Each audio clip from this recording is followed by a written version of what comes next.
Magandang umaga at narito ang latest update natin sa typhoon na si Egay, sa habagat, sa binabantayan nating isang sama ng panahon na nasa labas ng ating air responsibility at sa status ng mga minomonitor nating major dams dito sa paligid ng ating bansa. So unahin natin yung bagyong si Egay, no? Nakalagpas dito ng kalupaan ng ating bansa at anytime today inaasa natin tuluyan ng lalabas ng Philippine Air Responsibility yung tinatayang sentro nito. Kanina alas 10 ng umaga, ito ay nasa 255 kilometers ng layo, kanluran ng Itbay at Batanes. Taglay ng typhoon na si Egay, ang lakas ng hangin na umabot hanggang 150 kilometers per hour malapit sa gitna nito at yung pagbugso aabot hanggang 185 kilometers per hour.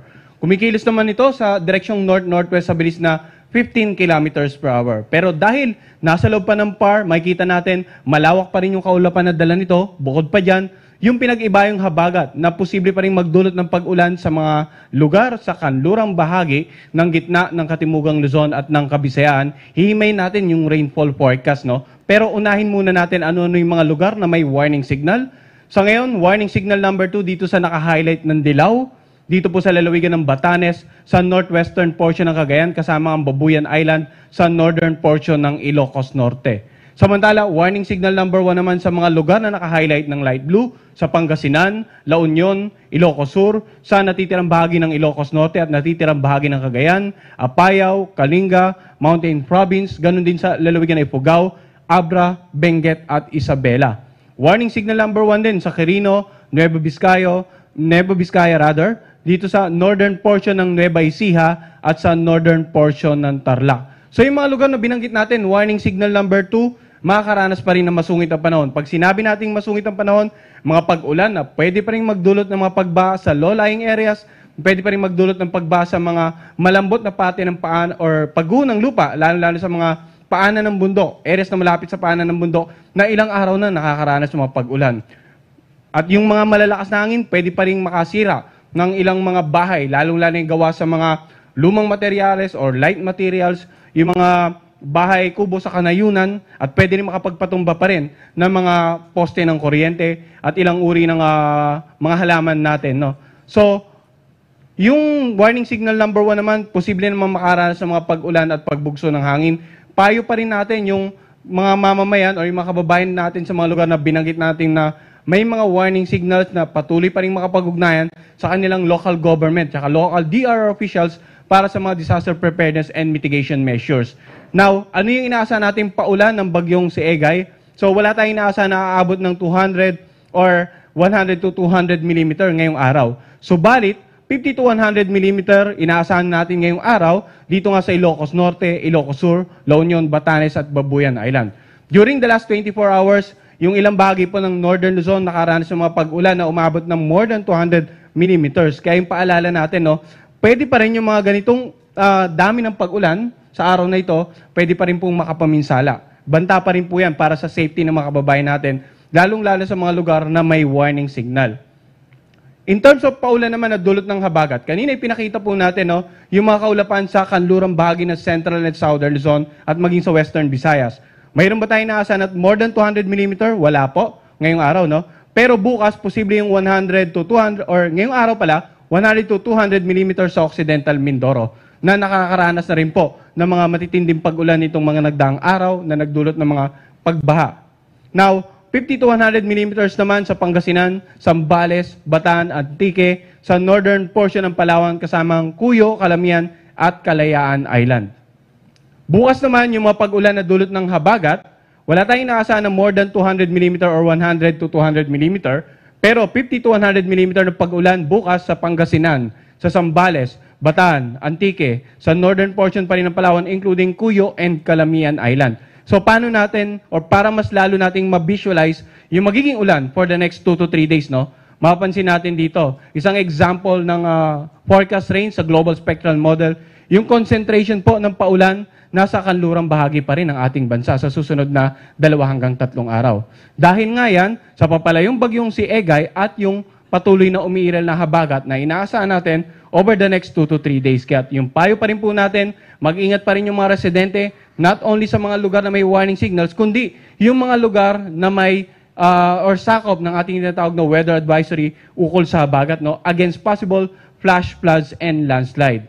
In terms of malakas na hangin, napansin natin, no, kahit walang warning signal, dahil sa pinagsama epekto ng Egay at ng habagat, may inaasahan tayong malalakas sa pag-ulan ngayong araw sa Luzon, including dito sa Metro Manila, sa Western Visayas. Bukas naman, Batanes, Ilocos Region, Zambales, Bataan, Cavite, southern portion ng Quezon, Mimaropa, Bicol Region, Western Visayas. Sa darating na Huwebes, may mga pagbugso ng hangin, posible pa rin, Zambales, Bataan, Cavite, Romblon, Antique, at Kalayaan Island. Dito kung mapapansin din natin, halos mga lalawigan, karaniwan, nasa kanlurang bahagi ng Southern Luzon. Dahil nga po sa inaasahan nating epekto ng habagat yan, no, na patuloy na pinalalakas ni Egay. So yung malakas na hangin, yung pagbugso ng hangin, pwede rin po makasira ng mga bahay na gawa sa light materials, okay? At saka, aside from dyan, mayroon tayong nakataas na gale warning. So, bukod sa mga lugar na may warning signal na inaasahan natin magiging maalon hanggang sa napakaalon, may inaasahan tayong maalon hanggang sa napakaalong karagatan sa mga lugar na malayo sa bagyo dahil nga sa pinag-iba yung habagat. So, gale warning, nakataas sa extreme northern Luzon area, pwedeng umabot na hanggang mula 3.7 hanggang 10 meters. Iyan yung lugar na sa kasalukuyan ay may bagyo, bahaging karagatan. Natitirang bahagi ng Luzon, mula 2.8 hanggang 6 meters, pwedeng umabot yung wave height. Western Visayas at dito sa may bandang Northern Samar, 2.8 to 4.5 meters. So itong bahaging karagatan ito naka-highlight ng red, delikado pa rin para sa lahat ng uri ng sakyang pandagat. Samantala, itong natitirang karagatan sa paligid ng Visayas na walang highlight, inaasa natin magiging maalon po. Iba yung pag-iingat sa mga kababayan natin na papalaot dyan sa mga areas ng Visayas na walang gale warning at sa may bandang Mindanao area na inaasa naman natin na magiging katamtaman hanggang sa maalon ang mga karagatan. So ang susunod po nating i-explain naman yung forecast track nitong bagyong si Egay, no? So, halos malapit na sa northwestern boundary ng PAR ang sentro ng bagyong si Egay. Within the next 24 hours, inaasa natin posibleng maglandfall na dito sa may bandang southern part ng China. Pero mapapansin natin yung kurbada ng area of responsibility may kalapitan pa rin dito sa ilang lugar sa dulong hilagang Luzon, no? So, posibleng mangyari na kahit nasa labas na ng PAR, ay meron pa rin tayo at least warning signal number 1 sa ilang bahagi ng dulong hilagang zone. Kaya't antabayanan nyo po yung every 6 hours na update ng Pag-asa hinggil nga sa bagyong si Egay. Samantala, sa darating naman na Saturday, inaasahan natin, ang layo na niya, 1,150 kilometers north-northwest ng extreme northern Luzon or nandito na sa may vicinity ng Anhui, China. So, yan po yung forecast track natin for bagyong Egay. Ngayon, may isa naman tayong binabantayan na bagyo na nasa labas ng ating air responsibility. Ang tropical depression na ito, nasa layong 1,585 kilometers pa silangan ng Eastern Visayas. Wala pa itong direktang epekto sa anumang bahagi ng ating bansa, pero pansinin natin yung malawak na kaulapan nito, no? Naka-extend dito sa Eastern Seaboard ng Mindanao. At ano nga ba inaasahan natin sa particular na bagong sama ng panahon na ito?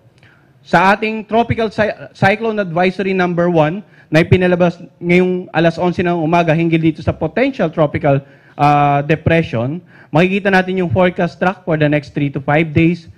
Halos hindi naman inaasahang lalapit sa kalupaan ng ating bansa, no? Posibleng pumasok ng PAR sa pagitan ng Sabado ng gabi hanggang Linggo ng umaga. Makikita natin sa forecast track, no? At yung labas naman ng PAR sa darating na Lunes ng hapon hanggang Martes ng umaga. So ito po yung initial track natin ng potential tropical depression. Subalit pwede pang mabago ito. So yung update naman natin regarding this tropical depression, yung tinatawag nating tropical cyclone advisory, papalabas po natin ng 2 beses sa isang araw, alas 11 ng umaga at alas 11 ng gabi. So yan po man yung latest mula sa Pag-asa regarding the different weather systems na nakaka-apekto at posibleng maka-apekto sa ilang bahagi ng ating bansa sa mga susunod na araw.